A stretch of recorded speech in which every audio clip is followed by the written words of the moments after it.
We are going to begin tonight with a potential break in one of the greatest mysteries in all of American history. I'm talking about the hunt for the true identity of D.B. Cooper. Now, he is the infamous airplane hijacker who jumped out of a plane back in 1971 with $200,000 in cash, never to be seen again. His identity is a mystery to this very day. But tonight, my next guest says that he has found that parachute that D.B. Cooper used, and that it could actually end the mystery once and for all. We just solved it. Literally. Literally. This is the rig, because they know what rig he used when he jumped that night. Now, he says it belongs to a man named Richard McCoy Jr. Now, look at the side-by-side comparison. The parachute was found on the McCoy family property about 2 years ago. Now, he has always been a rumored longtime suspect and was killed in 1974 after pulling off a similar heist, but there's never been any proof linking him. Now, bits of money have been recovered in the past, and there have been literally hundreds of tips and leads over the years that have gone exactly nowhere. But according to my next guest, his discovery of the parachute caught the attention of the FBI, who then visited the home and took the parachute into custody. Now, we asked the FBI about this, and they wouldn't confirm nor deny. They would only point us to a 2016 statement that basically says they've stopped wasting resources on this because they've gotten nowhere. But they say something very interesting at the end of that 2016 statement. Quote, although the FBI will no longer actively investigate this case, should specific physical evidence emerge related specifically to the parachutes or the money taken by the hijacker, individuals with those materials are asked to contact their local FBI field office. Well, joining me now is the man who helped uncover the parachute. Dan Grider. He is a retired pilot, a YouTuber, and a D.B. Cooper sleuth. Dan, great to have you here tonight. Tell me about how you found that piece of evidence and why you believe that that belonged to D.B. Cooper, who you believe is actually Richard McCoy Jr. That's correct. Hi, Laura. Thanks for having me on. Yes, we found that parachute. It was the description of the parachute that was used that night was very, very specific in that it was modified. So all these years, for 20 years, I've been looking for this green military highly modified parachute, and when we stumbled upon it by accident, I pulled it out and I took one look at it, and I could instantly see the modifications. But what were these modifications? How could you recognize, say, one parachute from another? Well, in the parachuting world, it's very easy to tell.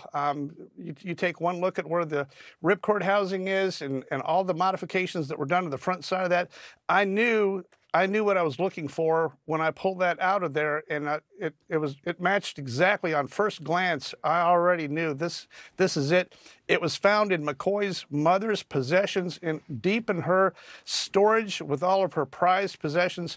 She was a grandmother not related to aviation or skydiving, and she had the parachute, the canopy, his logbook. She had all that stuff tucked away in her private possessions that hadn't been seen for 53 years.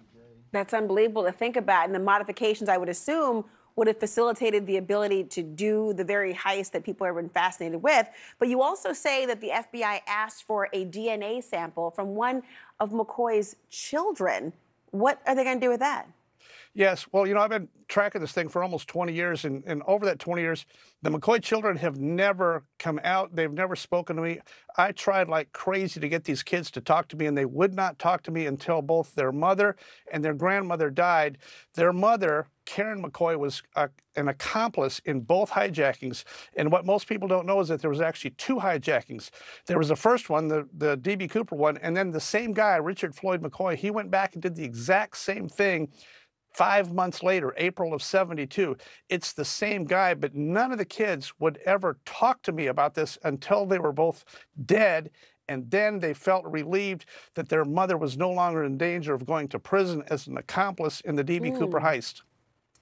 That's incredible to think about, that they may have, according to you, believed that their family was somehow connected to any of this. There was not a charge for the mother, I understand, but you say McCoy's family, they also found a logbook. What was in that?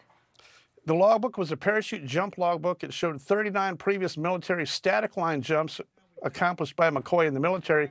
He served 2 terms in Vietnam. He was a helicopter pilot, a fixed-wing pilot, and a military-trained jumper.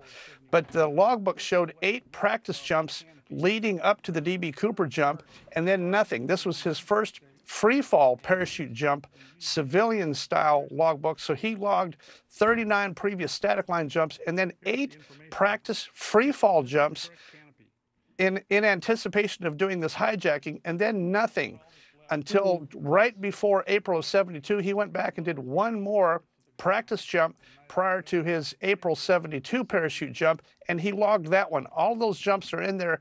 They're signed. They're in his ink. They're symmetrical. Everything matches Larry Patterson's logbook, matches Richard Floyd McCoy's logbook. They're a perfect match.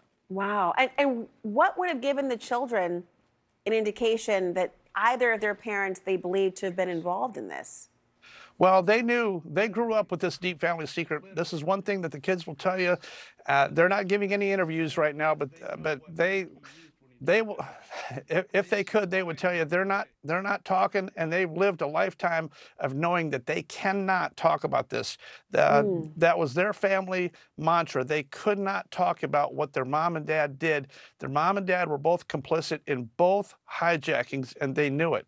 Wow. I mean, you say that the FBI contacted you after you released your evidence video on YouTube.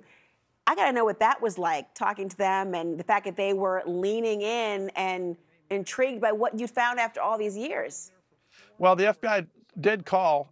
You know, it's interesting. We've never contacted any media. We've never contacted any authority, and we have never contacted any FBI in any way. The FBI contacted us after watching my 2 YouTube videos. They were convinced, and they wanted to see what I had found. They knew specifically exactly what they were looking for, and they told us up front, we're going to look at it, we're going to meet with you, we'll meet with you at your location under your specifications. If it's not what we're looking for, we'll give it back in 7 days because we know exactly what we're looking for. That's been a year ago. So I'm led to believe that perhaps they are going to keep it in custody because they believe that you're onto something? Maybe everything? They're keeping it in custody because of the DNA.